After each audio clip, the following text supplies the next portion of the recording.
Carson Beck is set to make his NFL debut as QB1 in the preseason opener, the Hall of Fame game for the Arizona Cardinals.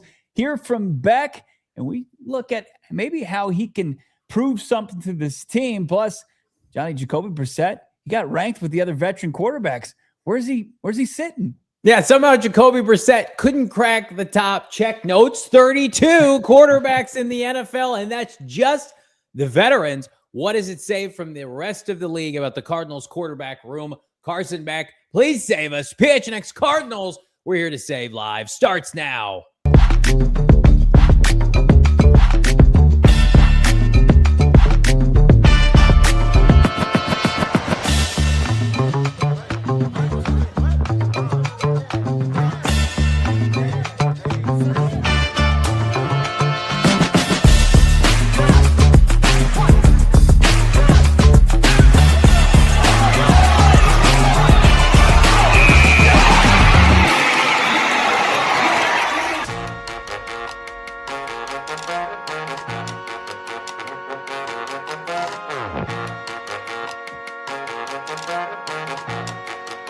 Hey, welcome in. From Studio K, presented by our friends at Circle K. It's the PHNX Cardinals podcast, your premier #1 Arizona Cardinal podcast. Like and subscribe. Leave us a 5-star wherever you get your programming. I'm Johnny Venerable. He is Brack. It is Tuesday, August 4th, and we are 2 days away from the preseason opener, which will be started by one Carson Beck. Noah Man is also here. Hit the like button. Training camp continues on for our precious Redbirds, Bo.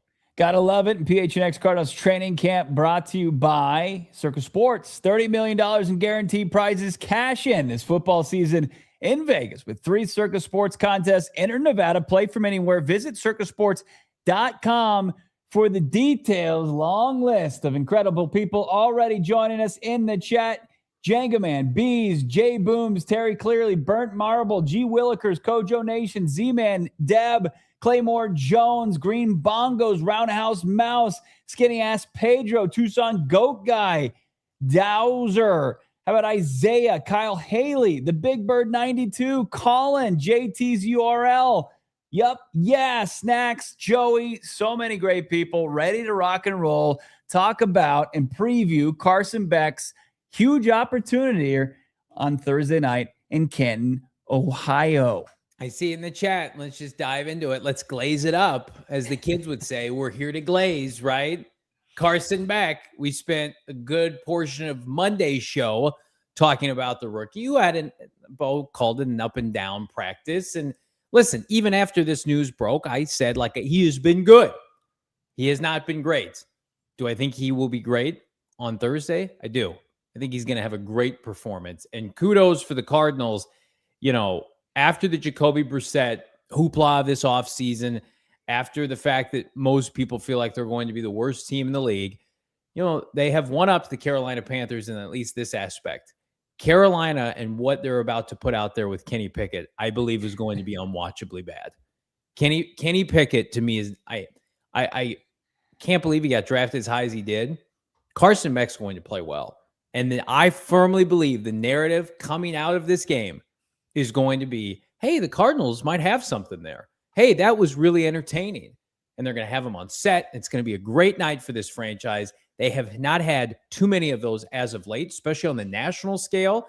So you could say I'm hyping it up, this, that, and the other for one singular night. First of all, great job, Cardinals, putting this out there. I know, I don't think Mike LaFleur was available to say this to the media. So Cardinals just kind of did what they wanted to do and put this out there. I'll let Bo comment on that. But I do believe at the end of the day, Mike LaFleur naming Carson Beck the starter for this game allows the team 4 weeks of Carson Beck to see how much he can grow as a signal caller to be ready at some point in the regular season.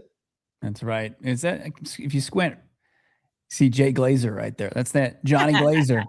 He's giving you a report there. Yep, absolutely. Tucson Goat Guy. As far as how it was announced, it's something that you get caught up in the minutia about it. Cardinals fans don't care. They just care about who's starting on Thursday night. So I'll just leave it at that. But I mean, look, it's the right move. I mean, I see before the show, the great people, the chat were kind of debating, how the quarterback rotation is going to go. I think it's just going to be simply Carson Beck's going to start this thing. And then at some point, we're going to see Keaton Slovis. I don't think that Gardner Minshew is going to be subjected to this. I mean, Mike LaFleur has been asked a couple times about his preseason philosophy, and he's been in several stops along the way in his coaching journey and his rise to becoming a head coach, from San Francisco, where they play guys, to LA, where they don't play guys.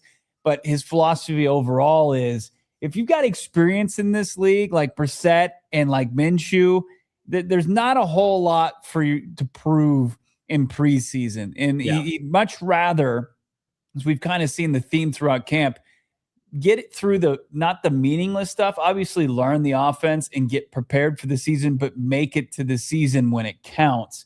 So I'd be hard pressed to think that you're going to see Gardner Minshew. As far as like the quarterback showdown between Carson Beck and Kenny Pickett, it's really Kenny Pickett there for the Carolina Panthers that's going to go. So it's very reminiscent of the last time the Cardinals were in this game, where Blaine Gabbert was QB3 for the Cardinals, backing up Stanton, who was backing up Carson Palmer. And the former 10th overall pick called it an honor to start in this game. And you're like, well, it's probably not, because it's viewed as the most meaningless on the preseason schedule. But it's meaningless to a guy that's been in the league for a couple seasons. It's not meaningless for a guy who hasn't taken any NFL snaps. And I think that Carson Beck has a lot to prove and can prove a lot by making a start and playing well.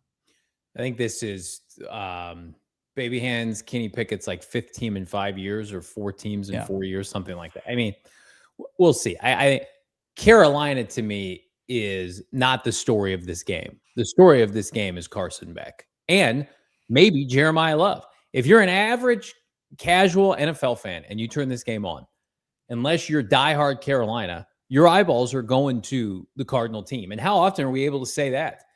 Everybody knows who Carson Beck is. I saw something today and I couldn't believe it, but I think it is true. It's like Carson Beck played in the last game of the college football season. He started a quarterback against Indiana in the national championship game, and he's going to start the first game of the NFL season. That's a pretty cool statistic. It's the kind of goodwill this team needs.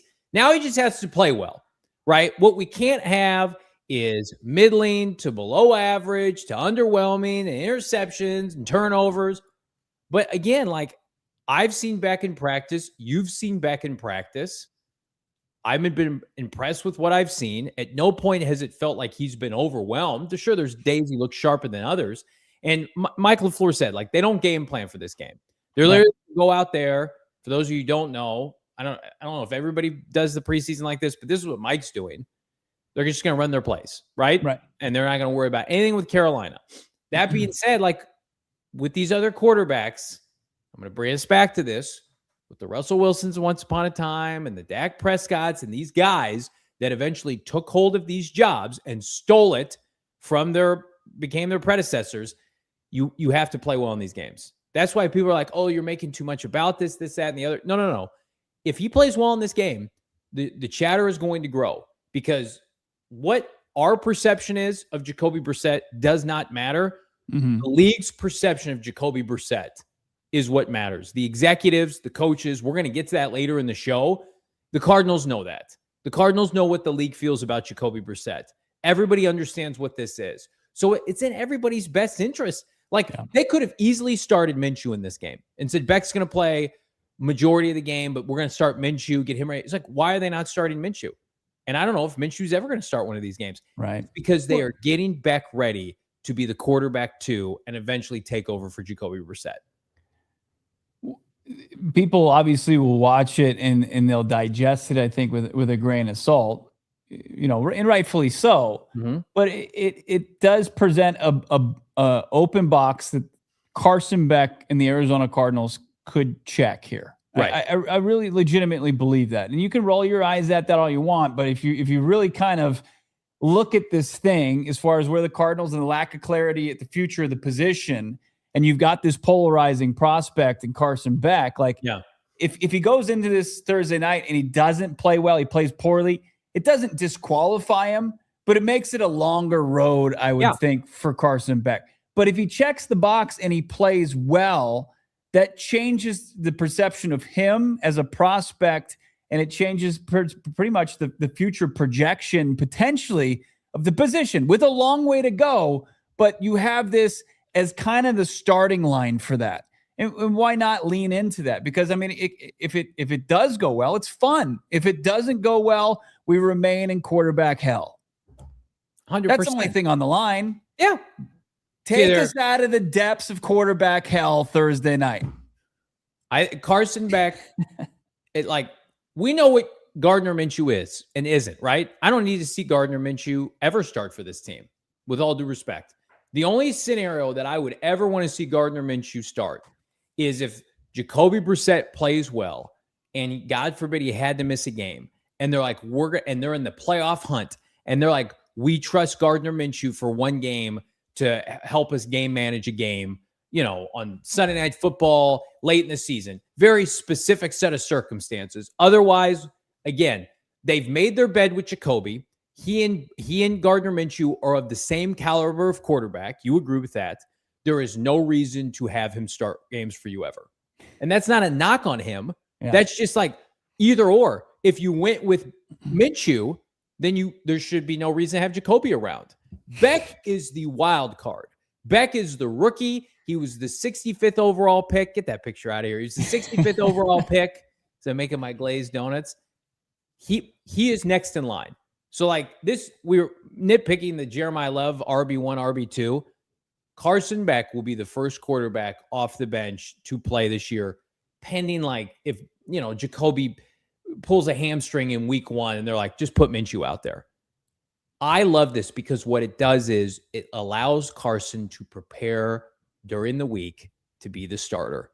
It's like you got the training wheels on. Carson, you're going to start this week. Prepare. Mm-hmm. How does he look? The biggest knock against Carson Beck are the physical attributes. But then you think about what are the positives with him. Mm-hmm. Theoretically, how he's done at his college tenure, robust as it is, six plus years, in situations like this, where he's counted out, prepare as a starter, be the guy, and then the lights come on in the game, and he looks good. So hopefully it's a continuation of that. Sure. I mean, I'd like to think it romantically like that, and I'm not going to come off as a wet blanket. I think it's based off of what I'm going to say off of what I heard from Nathaniel Hackett and what we heard from Carson Beck himself today. I mean, Carson Beck was asked if he ever gets nervous. Do we have that clip? This was Carson Beck's answer if nerves are going to play a factor come Thursday. I don't think so. I think the last time I was nervous was when I was 8 years old, maybe, for our city championship, Pop Warner. I don't know. It's a game at the end of the day. I get to go out there, have an opportunity to, have fun, play with your teammates, and again, play the game that I love. So it's what I love doing. So not really any nerves, more excitement than anything. No nerves. But look, let's keep this obviously in perspective. As far as Carson Beck, this guy has played big boy football every step of the way, from taking not a great football program in Florida and taking the state championship game, and then also committing to Nick Saban in Alabama, coming off a natty, and then going over to Georgia and playing big boy SEC football for the bulk of his collegiate career, and then going to Miami and putting Miami back on the map officially with a trip through the college football playoff. This is a guy that's as battle tested as they come. That's what you really like about him. His measurables, some of his traits, those are all things that are adaptable to the NFL level. I was asking, offensive coordinator Nathaniel Hackett today, how much does that experience show up in the classroom or on the practice field? And he's like, I think that's one of the greatest things about him is just he doesn't get overwhelmed. Yeah. Nothing's too big for him. Football makes sense to him. Yep. And if he has a bad rep or a really good rep on the practice field, he's not going crazy about it, good or bad. He's an intellectual. Remember when Mike LaFleur called him an intellectual? And you go through the situation. This franchise has banked a lot on, and this isn't a knock on Kyler, but all franchises have done this at some point. It almost got Kyle Shanahan fired in San Francisco when they went with tools over polished football acumen. I mean, Trey Lance had the big arm and the mobility right. And it's like everybody fell in love with Josh Allen, who's a unicorn outlier. And this draft season, we're going to do it too. If Beck doesn't work out, we're going to go through who's got the mobility, who's got the arm strength, who's got the size, the pedigree, like the physical skill set to dominate the position, especially using a top 10 pick on a guy. And then there are guys historically who won at every level, who have the intangible, which people hate that word, I'm going to use it, to come in and win. And you can't necessarily put a price on it. You can't put a metric or a value on it. Dak Prescott was a big-time performer at Mississippi State, fell to the 4th round. Not undersized, but not great. But, he had a great arm and put up big numbers. People didn't take him seriously. He had a viral video of him, getting in a fight on the beach. And we talked about Purdy, right? People didn't think he was an NFL quarterback. I mean, these are the kind of guys that go on day 2 and day 3, most of the time become backups. But then on the rare occasion, you get a guy who can come in with it's a combination of elements and coaching and desire, and all of that comes into play here.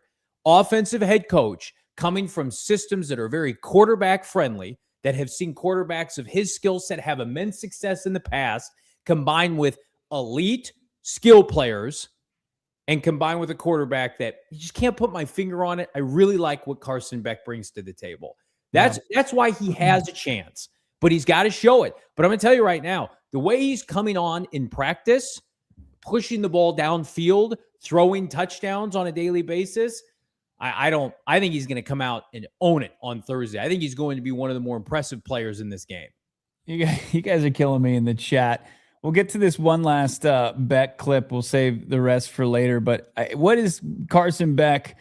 What would he deem a successful performance in the Hall of Fame game? Again, I think the biggest thing for me, especially just as we're going through training camp and we're still, building the chemistry with the guys, is can we be on the same page as an offense, right? Are my eyes in the right spot? Am I making the right decisions? Am I making the right reads? Am I getting through my progressions quickly? I think that's success for us. And then ultimately getting in and out of the huddle and doing things the right way at a very high level. So that's what success is for me, and I think, our offense when we're out there operating. When he's not thinking like, hey, I have to go out there, I have to impress people. Like I just have to go through my process. Operationally, I've got to be sound. I've got to make the correct reads here.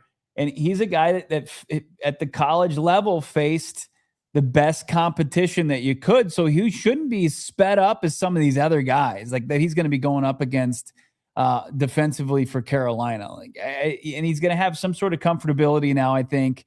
LaFleur and Hackett and Matt Schaub have prepared him very well, since he was drafted back at late April through the 6 weeks of OTAs and mandatory and now training camp. Like this guy's had a continued crash course, and like he's still like in the rhythm of he never got out of getting in the rhythm for being prepared. Like this, think about that. Like he went from high school graduate to Georgia to trying to compete for a starting job to winning that to having a serious injury that he had to rehab while transferring and then learning a new offense and then doing that successfully with Miami to the pre-draft process to getting drafted to the NFL level. Like this guy's been in rhythm. He should be one of the guys that on that field that is fully prepared to play. I feel this comment so hard.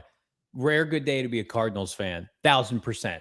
Cloud. It's so well said. Because so often Bo and I are coming on the show and it's just like, what an embarrassment. And executives gambling on the team. Placing parlays on the draft, giving away draft secrets. Oh, so-and-so got arrested. That's not a good look. Right. It's like, no, like Carson Beck, good mojo, good optics, great presser, very similar to LaFleur, even keeled. I believe him when he said the moment's not going to make him nervous. I don't think the moment's going to be too big for him. Like he has played in so many big college games. And yes, it's the preseason. Yeah. NFL's different. I get that. And everybody's going to be watching this game. I mean, when's the last time we watched a big-time college football game where Carson Beck didn't look impressive? I started going back and watching and looking through his box scores. It's just like every week comes out on top, winning. Probably the game he got hurt. When that was like he didn't look great the first half. Yeah. Guy, did he go to South Bend last year and beat Notre Dame? That was in Miami. It was in Miami. Okay, Yeah. excuse me. In the opener, it's like, hey, every week, ranked opponent, Mario Right. Cristobal, program who hadn't done anything in forever. It's like, oh, national champion, runner-up.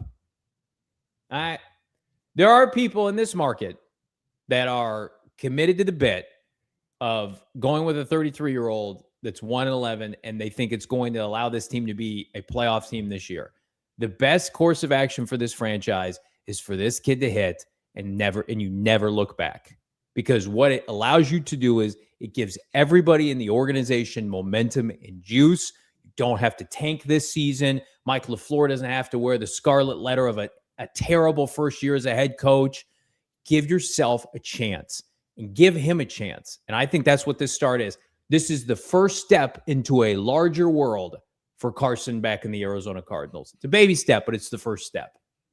We'll continue to hear from Carson Beck, his thoughts on making the start on Thursday night. Maybe even do like a stat prediction line. Yes. Let's get a little nutty. Plus sights and sounds from today's training camp. It's all next. PHNX Cardinals. PHNX Cardinals, proud partner with our friends at Window Depot. That's because, well, if you're here in Arizona, you know the heat is here to stay, and windows are a major reason for cost climbing every single month. Heating the house and costing you money to cool down your space. It's a pain. New windows, they can help take care of that, lower your energy and cooling bill in the process. At Window Depot, windows are what they do. Bigger, better, inventory prices guaranteed. The Window Depot will beat any price, frankly. Factory direct prices can't be beat. Go ahead and try it. You can't. Plus, in-stock inventory and custom order programs are available with brands like Pella, Milgard. Arizona homeowners, we love our products that add value to your home. This is the underrated portion that you got to address. New windows do it all for you. And speaking of doing it all, Window Depot does it all. Windows, doors, cabinets, countertops, the whole nine. What you got to do, visit one of their 8 locations here in Arizona or check them out at windowdepot.com. That's the windowdepot.com. Check out the real-time access to in-stock products. Get what you need when you need it. It's Window Depot. That's right. Window Depot's money, and so are the 3 contests with Circa Sports this football season. Get in today. $30 million in guaranteed prizes between Circa Million and Circa Survivor. And the best part, no rake. That's right. 3 contests, multiple ways to win. Entry starting at $1,000. There's Circa Million. You got $6 million in guaranteed money. Circa Survivor, $20 million in guaranteed money. And then there's Circa Sports Grandissimo, $4 million guaranteed. Love saying it. Enter Nevada, play from anywhere. That means you got to go out to Circa Sports locations in Las Vegas and Sparks, Nevada. But then after that, you can make your picks from anywhere via registered proxy. Circa Million, for instance, you can even win if you finish dead last. $100,000 goes to dead last. And then Circa Survivor, they paid out 5 winners. They split $18.7 million last season. Just make sure you're registered by September 12th at 2 p.m. Follow at Circa Sports on Twitter and Instagram. Of course, check it all out with the details, circasports.com. Are we going to get to more bet clips, or do you want to talk about the horrendous rankings from The Athletic earlier? And I mean horrendous in the sense that I agree with them, but the optics are terrible. Let's finish these Beck quotes real quick. Well, we got the vibes are high. Let's not take that those was my down. thought. That was I don't want to bring the vibes down, by talking about our 33rd ranked QB. So let's continue on with Carson Beck. Spoiler alert. I hadn't seen him yet. How about we get to what the biggest adjustment Carson Beck's had to make from the collegiate level now to the NFL level? Biggest adjustment. It's just a different game. It's a different game, 100%. I mean, the concepts are similar, but it's different. I don't know how to explain it exactly or put it into words, but it's a different game, and just being comfortable with the things that we're trying to accomplish as an offense here compared to what I did at Miami, compared to what I did at Georgia. Like, every offense here is going to be a little bit different, but now this league is different as well. just what defenses are doing and just the whole entire thing. So it's been cool getting to learn and being comfortable with stepping into that. As everybody's kind of picked up on, you've seen an uneven camp, rightfully so, from a rookie. Yeah. Very rarely do you see a guy come in and just dominate right from the jump, and especially when it's a 65th overall pick. But the good, the bad, how does Carson Beck kind of evaluate his performance in the reps that he's been getting? Yeah, again, I think the most simple answer is literally to make the most out of every single rep, but it can't be the result that you're looking for. Just because I throw a completion, I'm like, oh, that was a good rep, but you have no idea. My eyes could have been in the completely wrong spot, and the whole just coverage was wrong, and I got a completion. But if I get the completion, it's like, oh, that's a good rep. No, my eyes were in the wrong spot. If somebody on defense didn't bust, like I did the rep totally wrong. You know what I'm saying? So looking at it from that perspective of, am I doing it right? And then also just getting mental reps, when I'm not in. I think that's a huge thing that I learned how to do when I was at Georgia, when I sat for 3 years and didn't start, and really just trying to take advantage of each rep that we get in practice, even though I might not be physically getting it, the mental sweat, when you're behind the play and just making sure that you're locked in each and every play is something that I feel like is really hard to master, but something that I got a lot of practice at when, I was sitting at Georgia. Some very self-aware comments there, by the way. He's polished. He's polished. And like, I'll say this about Beck. It's not to sound too much like my co-host, Johnny Glaze. It's what you see and you hear, especially, and this is why you and I pounded the table. This is more kind of an overall thing. Yeah. Post Steve Keim, for this organization to get back to the college football programs and drafting from them that prepare their athletes to make the jump to the next level. That's why it was egregious, criminal that they didn't draft out of Ohio State for how long, Johnny? Like 10 years? It was 2009 to 2023. Holy hell, longer than that. So more than even just Graves. That I mean, it's insane. But like, you get guys from Georgia, Miami, Notre Dame, like from the comments we're hearing, not just from Beck, but Jeremiah Love, is they're not overwhelmed by taking the next step in this process. Like I saw somebody, they tweeted, quote tweeted one of my clips from Beck. Yeah. It was Nicky G on Twitter, meaning this is a compliment to Beck, basically saying he doesn't think like training camp is that big of a difference between the Cardinals are doing and what he did at Georgia and what he did in Miami. Like in this, you're hearing similar things from Jeremiah Love because those are NFL factories that these guys are coming out of, and they're getting the best that you can, the best kind of college experience to prepare you for the NFL level. The floor is higher for sure. Mm-hmm. I don't know about the ceiling. We talked about Beck's ceiling in general. Like I think it's a solid starter, right? His floor is a fringe starter. Like we've never disputed that. But just your point in general, yes, like that's why you take Denzel Burke in the 5th round. That's what smart organizations do. And the Cardinals, they screwed around, they dicked around with small schools because Keim was his own worst enemy. He hit on John Brown and David Johnson in consecutive years. This is the worst thing to have happen because then they got cute and they said, I'm going to find diamonds in the rough from these other universities that nobody ever heard of. I mean, who some of those players that they took, like Chad Williams, all those guys, like I'd never heard of. And it was like, can we just get back to like drafting players that we watch on College Football Saturday? And they've done that. Like, hey, Monti could be gone in 6 months. I don't root for people to get fired. The record is what it is. But he has done a masterful job at acquiring big-name college football players. I knew who Will Johnson was, Carson Beck, Jeremiah Love. Paris was the top tackle at top university, right? Marvin Harrison Jr. Like, that, to me, is half the battle with this organization, that they have gone against the grain historically. So I think Carson Beck, there's a reason why we feel like when he got here, and this was my argument since day one, this is where you and I differ.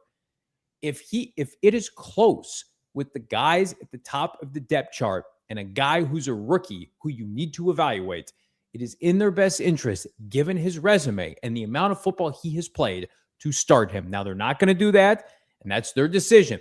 And if the losses start to pile up for Jacoby Brissett, it will have been the wrong decision. But Carson Beck represents something that they did not have for the entirety of the Jonathan Gannon era. Somebody that you could develop, that you had hoped that could eventually take over. They screwed around with that position group for so long. They didn't take it seriously. I know people dog this QB room now. We're going to get to bigger points of it later in the show. Beck gives you a little bit more legitimacy than you otherwise had, especially if he looks good. I think if he represented that to the coaching staff, there would be a bigger push. There would have been a bigger push to kind of expedite his development.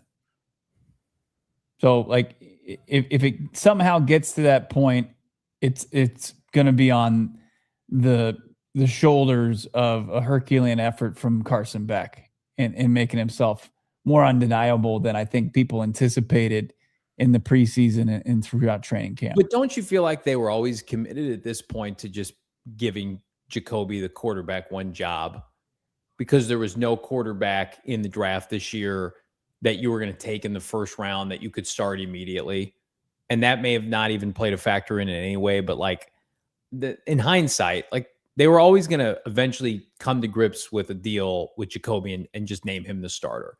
That almost felt like transactional check in a box.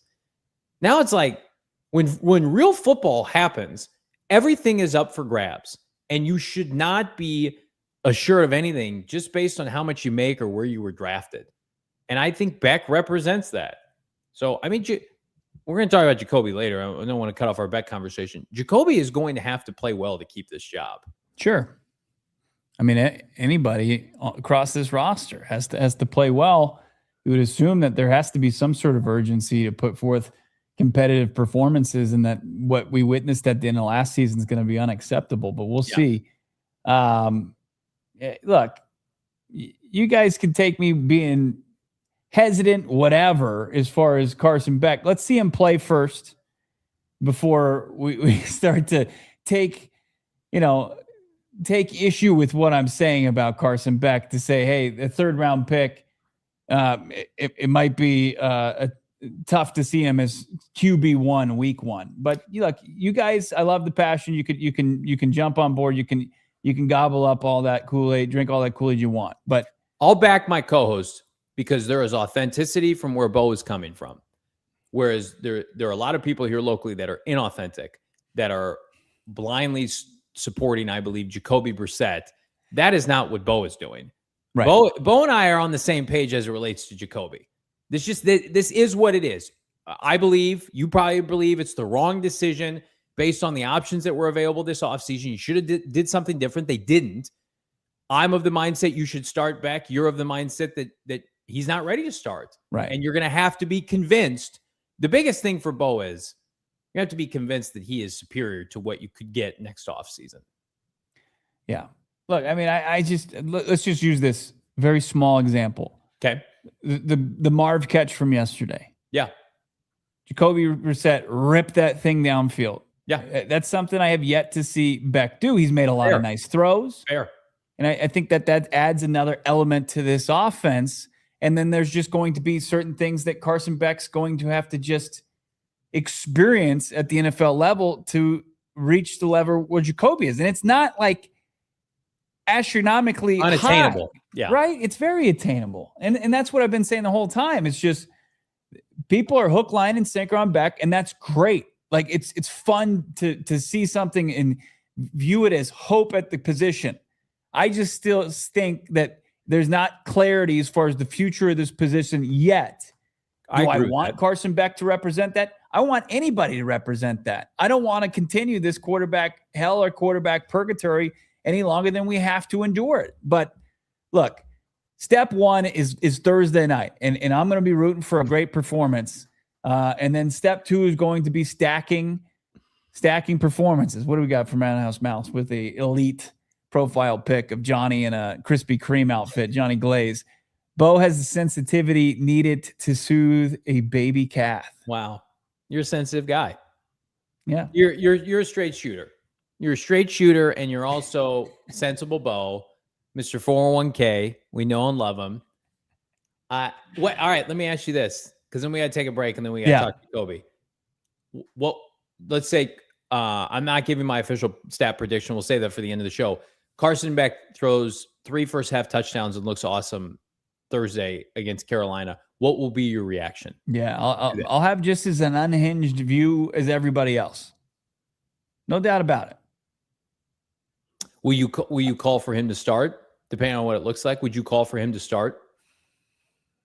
What would that? I mean, I would say no, but I would say he's making his case to do it. Yeah. Right. Like if we're sitting there in the press box, we're gonna be in Canton, Ohio, and you might be removed from the press box if he's hooping like that. Whatever. I got a stream to get to. If he's ripping throws downfield, and it is like, whoa, what's going on here? And you join me on the postgame show, our Airbnb studio in Canton, Ohio. Your reaction is going to be, they're going to have to think about this. Yeah. Carson Beck's making the case. Good. He's made a strong case for himself. He's got that Russell Wilson year one magic to him. That's all I need to hear. You guys are already there, but let's see. I want to see it. I want to see it in the I got to see it too. Yeah. I'm not saying I don't have to see it. Yeah. One last thing before we get out of here. Carson Beck gives a little insight as far as his relationship with the veteran quarterbacks in that room. We'll hear that, and then we'll get out here to break. Yeah, I think with Jacoby and Gardner and just being around the game for, a good amount of time and the amount of time that they've had and the experience of actually playing in games and practices and obviously just being in the league, they understand what it's like. And you can just see it in them. They're super professional, just great guys. It's been a lot of fun being around them and, just chopping it up off the field and then on the field as well, as we're talking about. But it's been good to just watch them and kind of sit back and learn as much as possible. So it's been good. He's enjoying the process. He's doing the right things. The guy's guy. He knows. He probably knows where these guys stand in the league, but he gives them the benefit of the respect they deserve as the vets in that room. 8 years now, 11 going into 11 years for Jacoby Brissett, and he knows he can learn from these guys. He definitely knows where these guys stand in the league. Do you remember that scene in Jurassic Park where that guy is in the forest and the Raptors? Newman? No. The one hunter, and the Raptor's just watching him, and he's like, clever girl. And then he gets jumped, and the Raptor gets on top of him and takes him out. That's Carson Beck. Glazing up Jacoby. Oh, these guys are great. They're my friends. Glazing up Minshew, and then he's going to show up on Thursday night and be like this, and take this job. And he's like, I'm going to be here next year, not you guys. Hey, Michael Bidwell, who's my backup next year? Who are you going to get to back me up? That's right, Brian. Clever girl. That's 100% right. That's what's happening. Very deep cut that you went to there, but everybody knew it. Everybody got the reference, but Bo Brock made it as gross as you possibly could.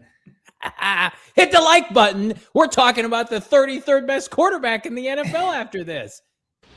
Do us a favor, hit that like button for our friends at Mountain America Credit Union. That's because financial success begins with the right institution and the right account. Mountain America Credit Union and their one and only My Style checking account is here for you. Design an exceptional member service. My Style checking is more than a box of dusty old checks. It's the ultimate spending account. It's how we get things done. It's the midday snack account. It's the date night account. It's the surprise party account. Maybe it's the Cardinal ticket account. In other words, it's the perfect fill in the blank account. Whatever makes your life worthwhile, Mountain America's My Style checking is right there with you. It even comes with rewarding perks. I love perks. I love free stuff. I steal things all the time. And don't forget the free financial guidance it's including. You don't have to steal that. With so many possibilities, how will you My Style? Apply for your My Style account at any Mountain America branch. Again, My Style checking account at macu.com/MyStyle, insured by the NCUA. Membership required based on eligibility. Some benefits require no cost registration activation. Terms and conditions and exclusions may apply. You're going to need a checking account for all the money you can win over at Gila River Resorts and Casinos, whether it's the BetMGM Sportsbook, the table games, the slots, whatever it may be. Gila River Resorts and Casinos, 4 Valley locations, and all the ways that you do you. If you're looking for the ultimate game day destination, how about looking for a place to watch the game on Thursday with the action right there, like live sports betting? How about Gila River Resorts and Casinos? Check out Cardinals preseason action. Also join us. Once the season kicks off, we'll do away game watch parties there, but it's built for sports fans. Massive screens, wall-to-wall TVs, incredible atmosphere that puts you right in the middle of action. With live betting throughout the game, every drive, every play, every score, it's even more exciting. If you're looking for the best place in Arizona, watch a game, celebrate the big wins, and enjoy an unbeatable sports experience, head to Gila River Resorts and Casinos. Gila River Resorts and Casinos, all the ways you do you. Visit playathila.com for all the details. Okay, so this came out earlier today, and usually it's like, I don't want to read rankings from slobs around the NFL. It's like, I don't care what ESPN, a fired GM from 10 years ago who works at ESPN, ranks Trey McBride behind Brock Bowers. I don't care about that. Why is this ranking from The Athletic relevant, Bo Brock? Because The Athletic every year does this. It's done by a team of executives and coaches that remain anonymous. I think it's like 50 plus, and they are asked. They don't include rookies. Mm-hmm. So typically, like, the list There's only one rookie to really include here. Right. Mendoza is not included, or Ty Simpson or Beck. We'll see about next year. They only rank the veterans, guys who are year 2 and beyond, and they rank the top 35. And you might ask yourself, why don't they rank just the top 32 so everybody can be represented? Well, that's because if they did that in this specific set of circumstance, not every team would be represented. How is that possible? Well, look no further than our sweet Arizona Cardinals. Let's take a look. The Athletics tier, how 50 executives and coaches rank the 35 veteran quarterbacks. Tier 1, Tier 2, Tier 3, and Tier 4. It's no surprise Jacoby Brissett lands firmly in Tier 4. Mm-hmm. Not only that, he has been ranked the 33rd best quarterback in the NFL by coaches and executives alike, Bo. It's a tough scene out here looking at 35 veteran quarterbacks ranked, and where Cardinals starting quarterback, presumptive QB1, falls 33rd overall. Only J.J. McCarthy and Shedeur Sanders are looking up at Jacoby Brissett and his company that he's keeping here: Geno Smith, Deshaun Watson, Michael Penix. So it's the QB battles of the Browns, the Falcons, and the Vikings that make this really a 35-man. Hang on a second. The Falcons have a quarterback ahead of them. Tua's 26, so I don't count that. I know. So the Falcons have 2 representatives on this list. So do the Browns, and so do the Vikings. J.J. McCarthy and Kyler Murray. Kyler Murray, for those wondering, and if you're just listening, 23rd. He's below Bryce Young and ahead of Jackson Dart and Cam Ward. So a couple second-year guys.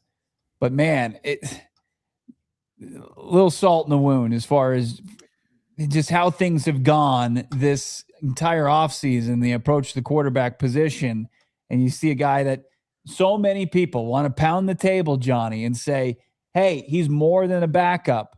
But according to 50 executive and coaches, how they rank him, he's on the outside looking in as the 33rd best quarterback in this league. Take this graphic off the screen for a second, Noah. This message is for all the people that watch this podcast to cherry pick Bo and I's opinion and make it some anomaly, isolated opinion, right? Because nobody else in this market has the stones to come out and say what anybody else in 31 other markets would say. He is not a starter. And everybody else is saying that. People in the league are saying this isn't media driven. This isn't Johnny and Bo's agenda because he went 1-11 last year. No other fan base would be forced to accept this. But because a couple people here locally have his phone number and text him and want to tell you that he's a good guy and deserves an opportunity based on some garbage time numbers at the end of last year, like, be careful what you choose to consume and what you don't consume here locally. That's one of the messages that Bo and I come across every day when we do this show. It's not agenda. It's not propaganda. It's not here to do mixed messaging on a player's behalf. It's like the league is telling you. They got 50 different people, probably from every organization. Hey, can you rank these quarterbacks? Universally, Jacoby Brissett, not a starter. Not only not a starter, multiple teams with multiple quarterbacks on this list. Yeah. A lot of these quarterbacks up for grabs this offseason. Cardinals are like, no, we're good. So again, people want to come out and say, well, this is an agenda and everybody should be good with this. This is the best they can do. No, it's not. They could have done better. Right. Even in this market, there's a terrible quarterback market this offseason. They could have done better. Kirk Cousins is higher on this list. Malik Willis is higher on this list.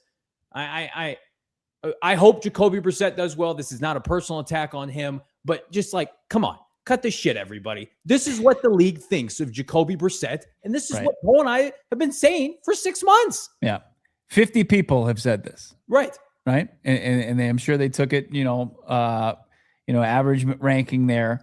And we see, like, I see this in the chat, and I disagree with this. Like, oh, well, Kyler Murray's only, 10 spots higher. He's 23rd to 33. It's never been, to me, and a lot of Cardinals fans, Jacoby Brissett versus Kyler Murray. 100%. Cardinals made the decision to move off of Kyler Murray, and I disagree with the path that they took post Kyler Murray. I don't disagree that, hey, after 7 seasons, they finally decided to take this leap of faith. Course. Yeah, hit detonate on the quarterback position.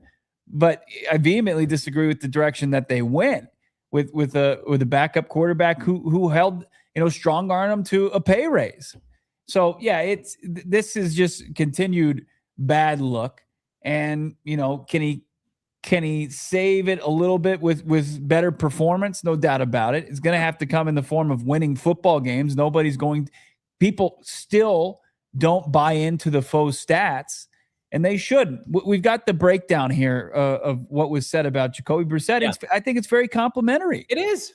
It says Jacoby Brissett via The Athletic. He can read defenses and put the ball where it's supposed to go. It gets out of his hands quick. He can take shots. He can challenge you downfield. I'm not saying this from a talent standpoint, but he operated his QB as well as anyone saw, or anyone we saw. So it's just like, it's competent quarterback play. Sure. And we've never pushed back against that as far as Jacoby Brissett. He never went out there outside of the Seattle game, but everybody was guilty of their performances in that Seattle game up there in the Pacific Northwest.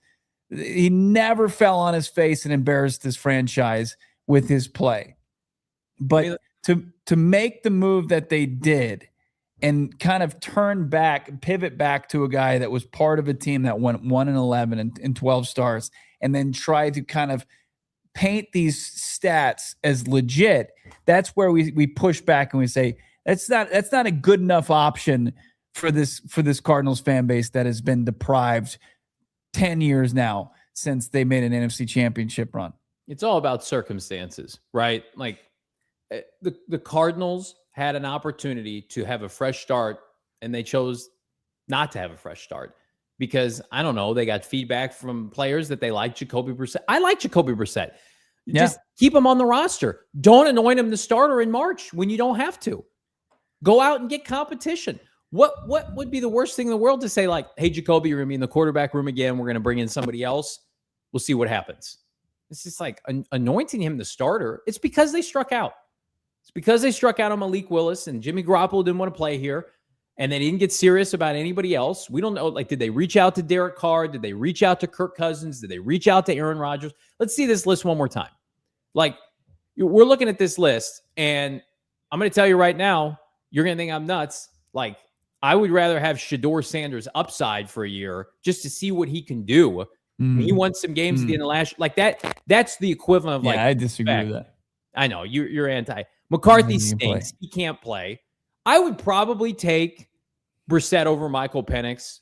Michael Penix, like, I'm not sure he's an NFL player. But, like, the rest of this list, I think it's pretty chalk. Like, I don't know about Mahomes 1-1 anymore. Okay. I'm not talking. I'm talking about I'm looking at the bottom. I'm picking from the bottom. I'm not looking at anything else. How is Lamar tier 2? People think his legs are gone. Oh. People are saying no to Shedeur. That's fine. Yeah. We're nitpicking here. Like, we're splitting hairs. It doesn't make a difference. Look at, it's not by a wide margin, but look at how the league views Malik Willis already. And I mean, he's ranked higher than Jacoby Brissett, and everybody will push back. It's like, well, he only made 6 starts, and Jacoby's made this many starts. And I mean, the Cardinals still would have been viewed in a better spot if they'd pushed a significant amount of chips into the middle of the table for Malik Willis. I mean, where's Gardner Minshew on this list? The Cardinals signed Gardner Minshew day one of free agency. Why did they do that? What was the urgency there? Right. Like, I just don't. This quarterback offseason has been a nightmare. And thankfully it's almost over and we're going to get to the regular season. We're going to put past this, but like this has been a horror show for Monti. Yeah. I mean, it's about as bad as you can handle it. All right. How's Brock Purdy ahead of Caleb Williams? Really bad. The wins. People forget Caleb did last year. I don't know. So I saw that today. I'm just like, you know who's not going to retweet this or emphasize this? The people who are telling everybody here locally that Jacoby Brissett's good. You'll be good. It's like, no, the league is telling you will not be good. So when I see Carson Beck getting an opportunity, I'm going to be fired up about that because you know what it represents? The opposite of whatever the hell that is. Like Cardinal fans deserve better than that. That's what it comes down to.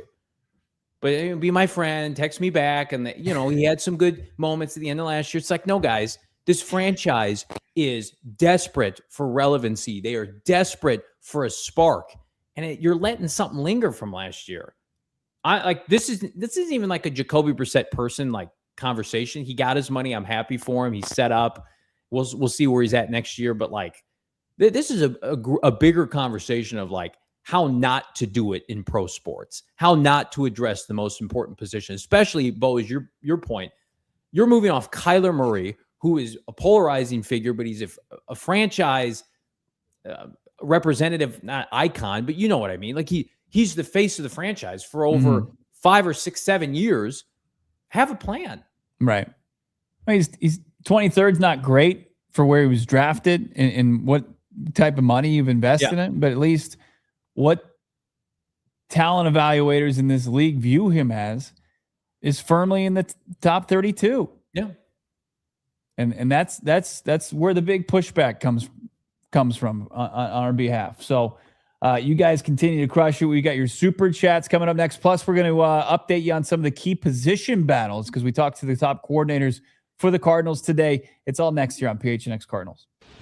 Hit that like button for our favorite convenience store. Convenient for you. It's Circle K. If you haven't become a member of the Inner Circle, what the hell are you waiting for? It's free. It's easy. So easy to get it set up and downloaded. So easy to enroll. All you got to do, people ask me all the time, you just got to have a phone number. Do you have a phone number, Bo? We'll see. Circle K deals are ready at your fingertips with our friends at Circle K. Current promotion at Inner Circle right now. 79-cent Polar Pop, 99-cent Froster, plus the $3, $4, and $6 meal deal. The meal deal matrix, $3 will get you a hot dog or a Tornado. You ever have one of those? Tornado. Select Frito-Lay's chips and a Polar Pop up to 44 ounces. Join the Inner Circle for free by downloading the Circle K app today. Terms and conditions apply at participating locations. Visit CircleK.com for more details. Pick yourself up 16-ounce Bud Heavy for just $1.50 each, by the way. Drink responsibly. Yeah, let's get that party started. Speaking of those tornadoes, like true story this morning before going to training camp, man was leaving with a sack full of tornadoes. They were not cooked. It was like, I'm going to cook these at home. Looks like he's probably the world's biggest tornado fan. Hire that man. Let's go. Hire him. That's right. Maybe he needs help with maybe taking his business to the next level. Do it with Branded Bills, premium headwear and apparel. Use BBPHNX for 15% off your first order. We're talking about outfitting your business or maybe upgrading your kids' little league team or your co-ed softball team, whatever it may be. You got to check out Branded Bills, local company here in Arizona, based in Mesa, but man, they are worldwide. Go anywhere around the country, you're going to see this BB everywhere you go. Snapbacks, truckers, fitted hats, beanies, premium tees. Their team's going to work with you to create exactly what you're looking for with the perfect combination of performance and style. You're going to love them. They're trusted by some major names. How about University of Arizona, ASU, GCU, Phoenix Suns? Tells you everything you know about the quality of the products. That's right. Head to brandedbills.com. Use the promo code BBPHNX15. That's BBPHNX15 for 15% off your first order at brandedbills.com. What else happened in old Glendale today, Bo Brock? Yeah, sat down with Nathaniel Hackett, Michael Gabriel, Nick Rollis, the coordinators for the Arizona Cardinals. I thought it was interesting. Nick Rollis gave us kind of update, asked about the cornerback 2 spot, said that competition is It's neck and neck. As you think about, who gets the nod as the starter, sure, you're going to see some reps, but Max Melton, Denzel Burke, you like to hear that continues to rage on here as the training camp nearly comes to an end. The Cardinals will pivot back to Tempe next week, by the way, and continue their training camp in preparation for the 2026 season from their facility.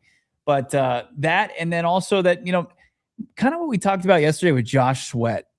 I mean, when asked, so Mike LaFleur was asked about at point blank yesterday, does he anticipate Sweat being available for the season opener? And he says, I do, yes. And then just Nick Rallis talking about Sweaty, just kind of matter-of-factly, like he's preparing. He's the same guy. He's locked in as far as meetings and everything that goes along with being it outside of participating in practice.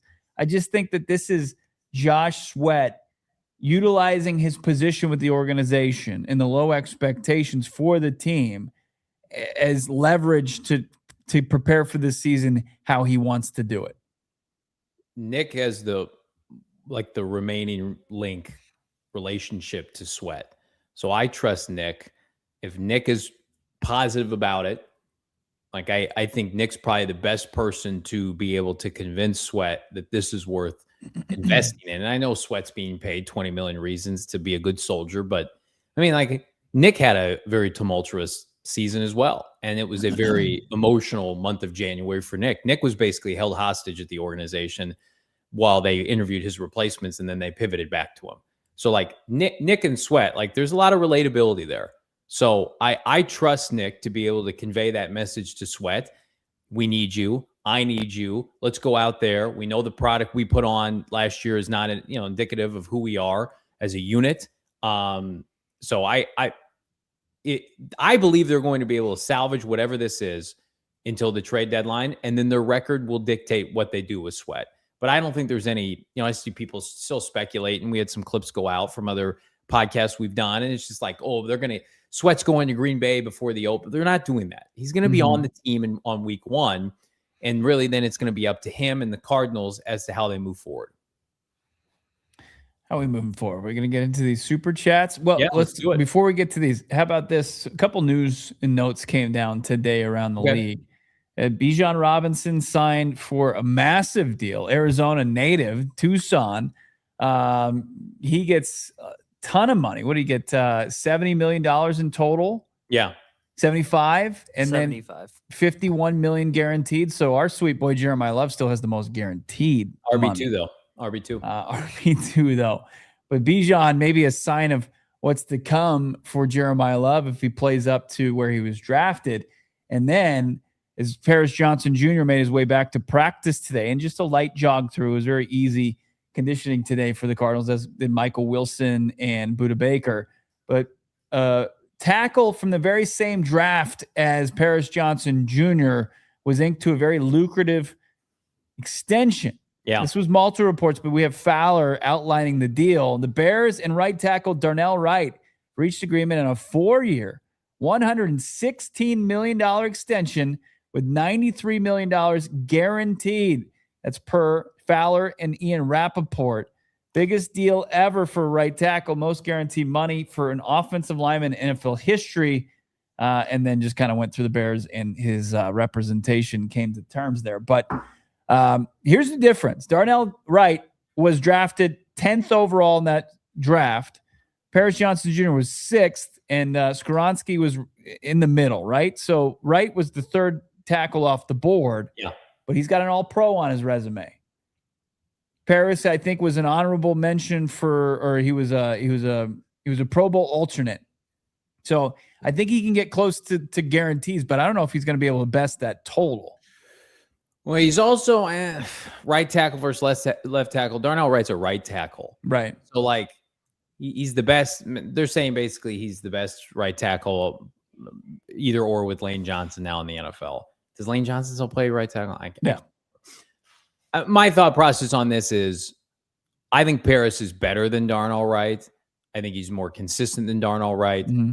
Darnell Wright was elevated by Ben Johnson and the team's success, especially Caleb Williams at quarterback. So I'm happy he got paid. I don't know what Monti Ossenfort is doing. You're going to end up costing yourself more. You average that out, take away the guarantees, and if every year like the cap averages out to like $28-29 million, you're gonna have to pay Paris Johnson more than that. Sorry, 29.5, 30 probably. Yeah, you have to pay him more than that. And then we also like Zay Flowers got paid today. Like Michael Wilson's price tag is going to continue to go up. Like what's the holdup here? Can they get at least one of these guys signed before the regular season? Well, Penei Sewell moved to left tackle because Taylor Decker retired, so I'm not including Penei Sewell. But yeah, I get it, Jacob.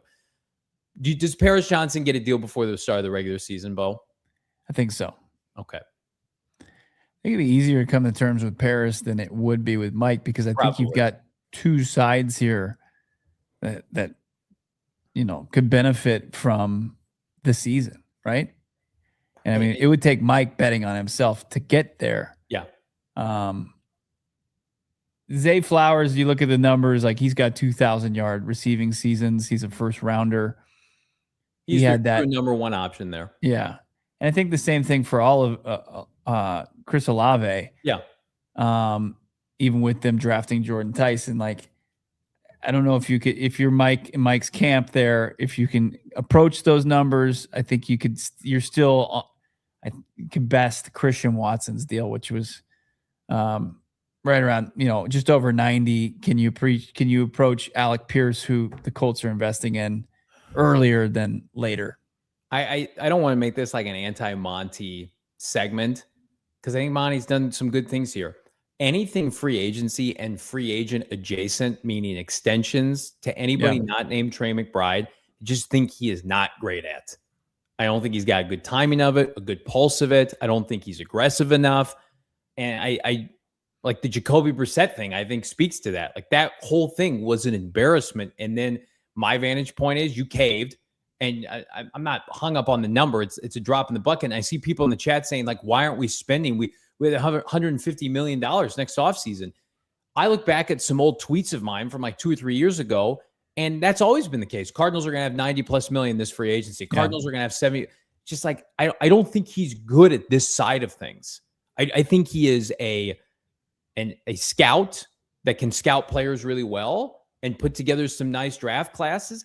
This aspect of being a general manager, like this is where like we dog Ryan Poles. Like this is where Ryan Poles is superior. Talent acquisition and free agency, trading for players, wheeling and dealing. This is what Kime was good at least in his heyday. Yeah. Making extensions. Like Monti is too much of a scout still. Like where you had the general manager, there's a full package there. It's like the difference between, hey, I'm a good play caller, offensive coordinator, to I'm going to be a head coach now. And now I have to oversee everything. I have not seen that other aspect of Monti be able to bring this team up to certainly the equals of their divisional opponents.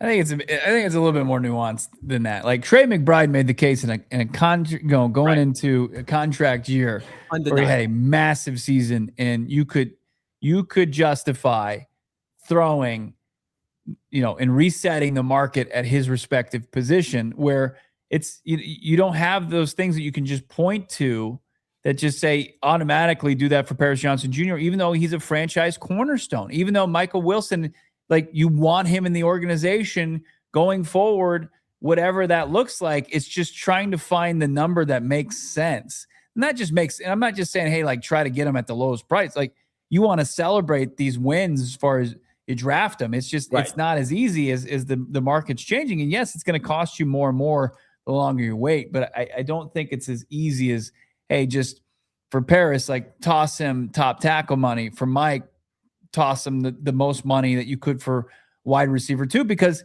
maybe Mike views himself as wide receiver 1. Maybe, it's tough. And we know, like Paris, he's like, I'm going up against the league's best edge rushers week in and week out. I need to represent what they're making and then some. So it's tough. It's way easier said than done. The good general managers can forecast where a player that they drafted and developed is going, and being able to be on the same page before things get out of hand. So fingers crossed that they don't fumble these opportunities. I mean, that 2023 class is one of their best classes they've had in 20 years. Like, get these guys locked up. Let's jump into these super chats here. Gage, $2, kicking us off. Thank you so much. We're average QB play away from being in the playoff mix. I agree with that. Like an average quarterback who can show that they can win you a couple games. Sure. I don't consider Jacoby Brissett like an average starter. I view him as below average. Well, I mean, that's what this list did. I mean, Right. It has him right on the outside looking in of being one of the top 32 quarterbacks in this league. I disagree with that. I mean, you need a lot to go right defensively, get back on track on that side of the football.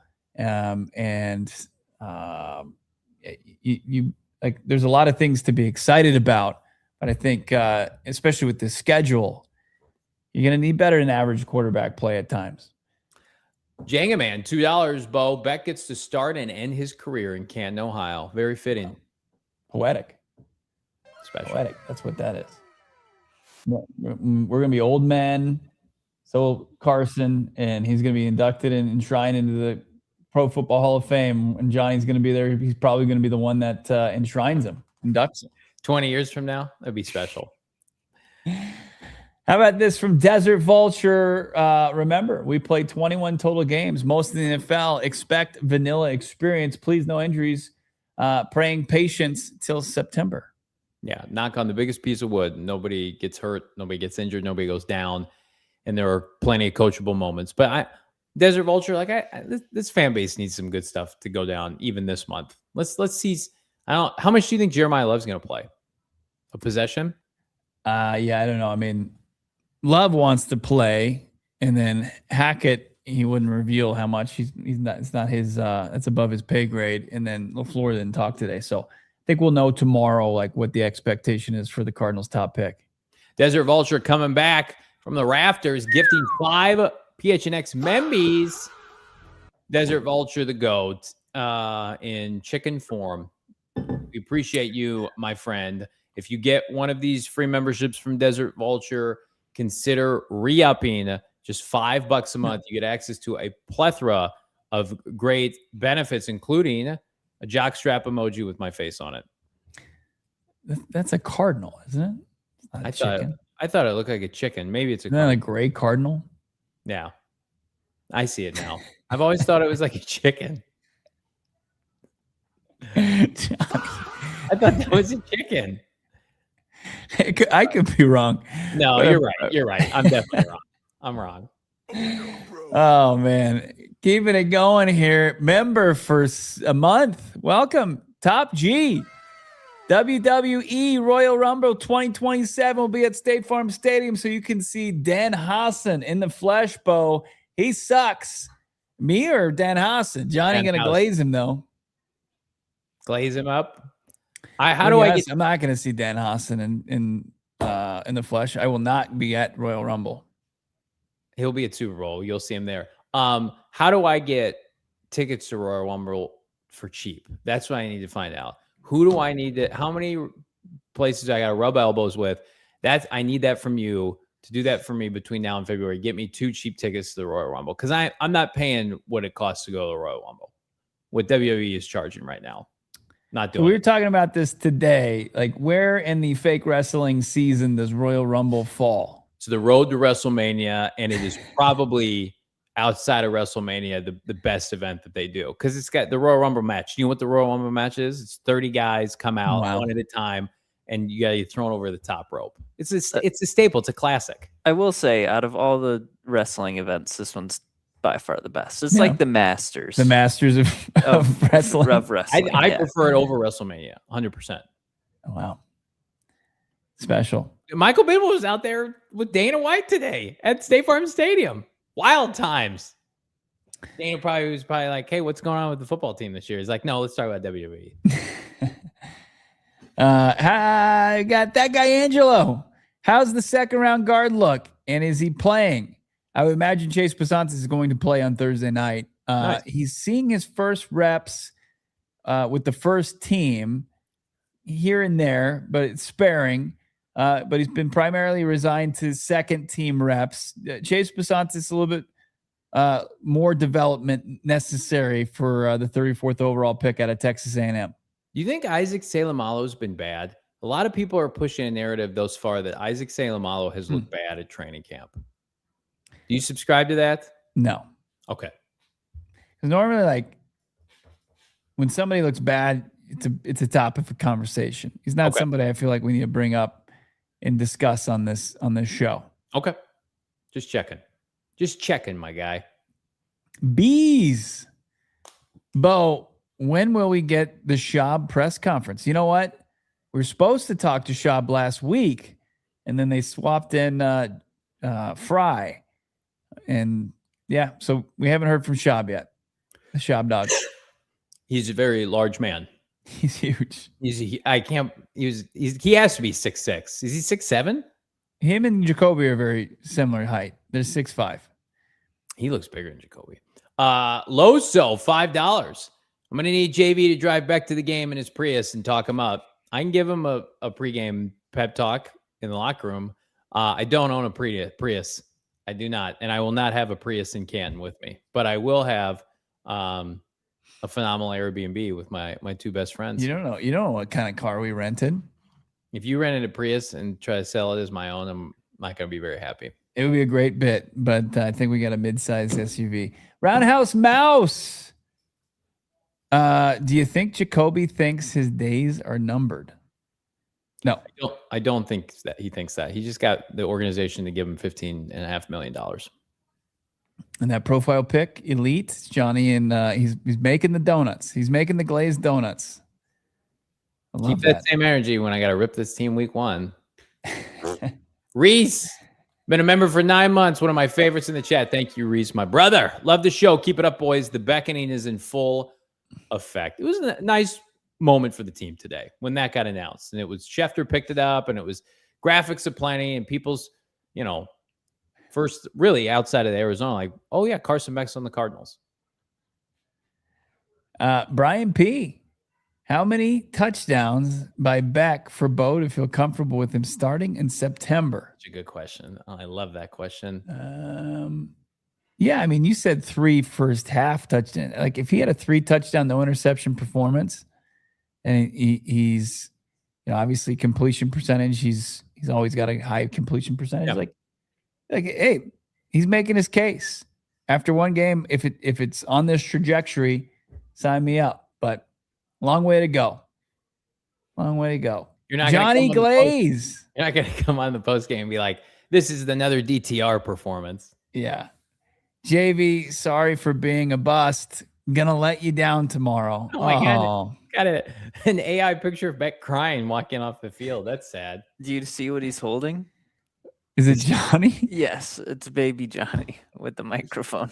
Well, thankfully, Johnny Glaze, the game is not tomorrow. It's Thursday. So you can let me down tomorrow on a travel day. No problem. By the way, like goal 500 today. Let's keep marching towards that. Appreciate all the likes already. Haven't done so. Hit it up. Smash it. Loso jumping in. JV should be on the sideline to slap Beck on the rear every time he goes in. Go get him, Carson. Yep, I do it. A little Trey McBride style yesterday. Keep your hands to yourself. Jesus, 199. I think Jesus didn't mean to do this, but we appreciate it. If you want to add something to the conversation, don't do another super chat, but we'll hit it here. Just let us know what you wanted to say. Roundhouse Mouse went to the bathroom during the break, but kept my headphones on. All the Carson Beck talk, strongest flow I've had in a while. Thanks, boys. You're welcome. Keep it flowing. Johnny Venerable, QB number 4. Now you're ahead of Slovis. Congratulations, Johnny. They asked me. I said no. I like doing this show too much. Doc XD. We haven't seen Doc XD for a long time. We got some people coming back. The season's getting close. All right. Welcome back. Proudly waving that Maryland flag. Aye, what up, Bo and Jockstrap Johnny Glaze? I've gotten a lot of, I took down those hot dogs a couple weeks ago. That's been forgotten. All people want to talk about from that stream now is the Jockstrap, and now Glaze and Carson Beck. So it's my cross to bear. Doc XD, I echo both sentiments. It's great to see it. It's great to see this. A very generous $10 from our guy D. Lippard, 14. Johnny Bonoa. everyone behind the scenes at PHNX, thank you for always making the best content. Want to start being more consistent with the live shows, but I always watch y'all the next morning. Thank you so much, my guy. You know, amongst all the smut in the comments, we appreciate these just as much because we know people like you exist who watch it the next day, 24 hours, 48 hours, our audio only listeners. So thank you. So we have a blast with this team, even though this team gives us very little to cheer for these days. Yeah. So I echo that. Bees saying I love this chat. An outpouring of jock straps in the chat as well, which I support. I was talking to, I think it was Austin who's in the crowd at State Farm Stadium. He's like, I'm not part of the chat, but I love the show. It's just like, there's so many of you that we're so appreciative to as well. So thank you, D. Lepard. I know I butchered the last name there, but we appreciate your super chat there. Tucson Goat Guy, very in the mix as far as the chat goes. Beck is the next coming of Aikman. It starts Thursday. People are saying that. I'm not saying it, but people are saying that. I've heard multiple people have said that today, that there's a lot of Troy Aikman to hit Beck's game. So we'll see. Ranger, the GOAT, 10 PHNX Sports memberships gifted to all.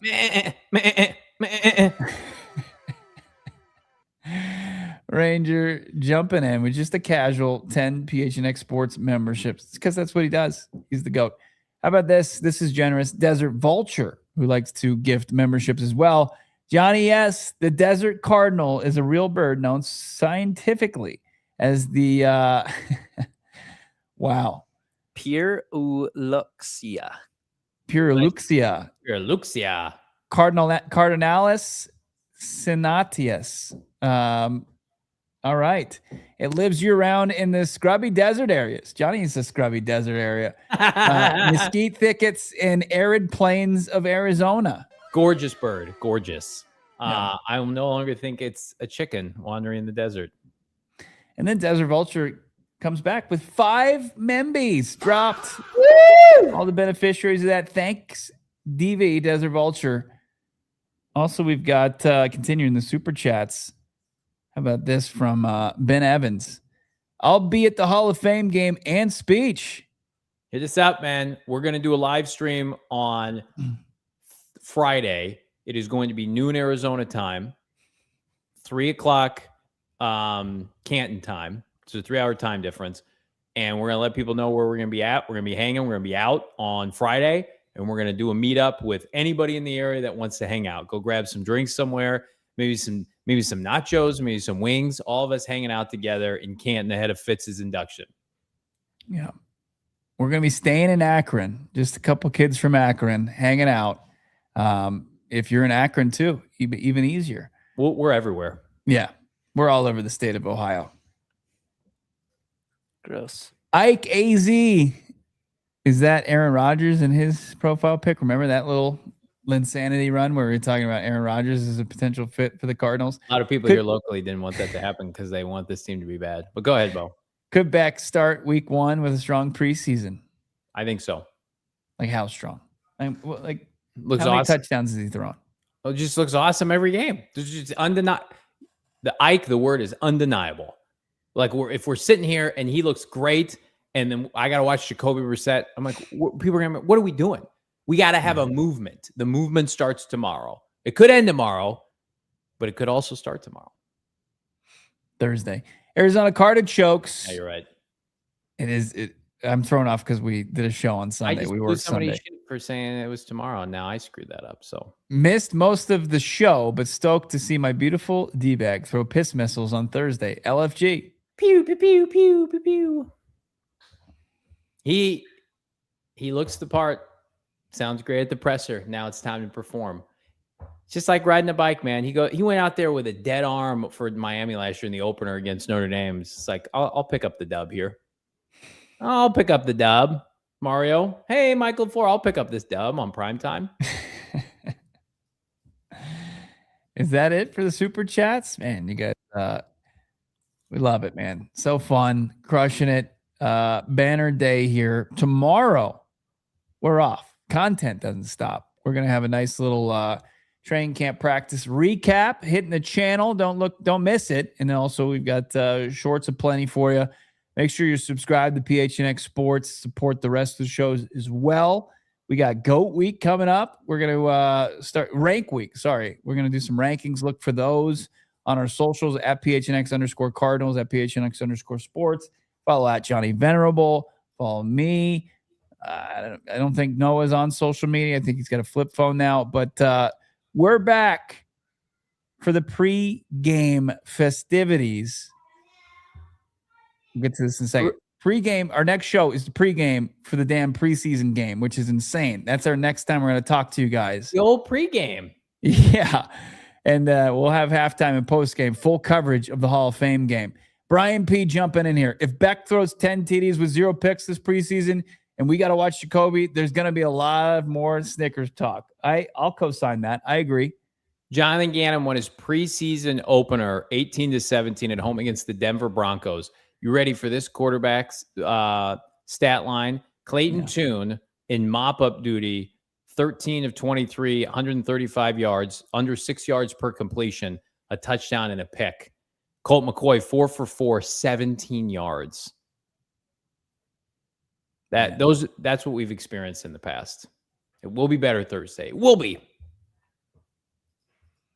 Man, oh man. Can't wait for it. Guys, have a great rest of your Tuesday and have a great Wednesday. We will talk to you in the pregame and also the exclusive member Discord, as we always do. We ramp it up when we're traveling. Join us. Come along for the ride with us. Can't wait to see some of you in Canton, in Ohio. Join us there. If not, join us here on, of course, PHNX Sports and PHNX Cardinals. Talk to you then. We all silly like the mayor.